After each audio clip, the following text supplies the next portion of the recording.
এখন বাসা ভাড়া পাচ্ছে না, কারণ যে মার্শালের ডকুমেন্টটা রয়ে যাচ্ছে, যখনই চার্জ সোশ্যাল সিকিউরিটি যে পাঞ্চ করে না ক্রেডিট লাইন দেখার জন্য, তখন দেখা যাচ্ছে ভ্যাকেটেড বাই মার্শাল, আর বাসা ভাড়াই পাচ্ছে না, সে বাসা ভাড়া দিচ্ছে তাই মানে সে যে একটা গন্ডগোল, তার নিজেরও ফল্ট আছে। সে একটা চিঠি আসতেছে, সে খুলে দেখবে না বা পায়নি, তাকে এতবার নোটিশ দেওয়া হয়েছে, সে কোর্টের সামনে গেলে জাজ তো বলতে পারিস না, একই কথা বলতে কেন না, কিন্তু তার তো প্রথম দিয়ে ক্যাপ হয়তো এই জিনিসটা হয়তো আরো আগের থেকে হয়ে আসছে, সোশ্যালে যেন কোনো স্পট হয়তো আরো আগে সে ক্যাপ ছিল না, কিন্তু আর ব্যাপারটা হয়েছে। সাধারণত যেটা হয়, ও আমাকে যেটা বললো, সুপারের সাথে তার ভালো সম্পর্ক ছিল না, সুপার ডিসলাইক করেছে, সুপার ডিসলাইক করলে সাধারণত সুপার হলো আসলে সে তো তার পক্ষে রাইট। আর মালিক তো থাকে না ওই বাড়িতে, মালিক থাকে অন্য থাকে, মালিক তো অন্য স্টুডেন্ট থাকে, তাহলে আর 10-12টা বাড়ি আছে।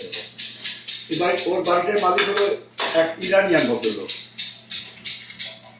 বিরাট অ্যাপার্টমেন্ট বিল্ডিং, ইরানিয়ান ভদ্রলোক।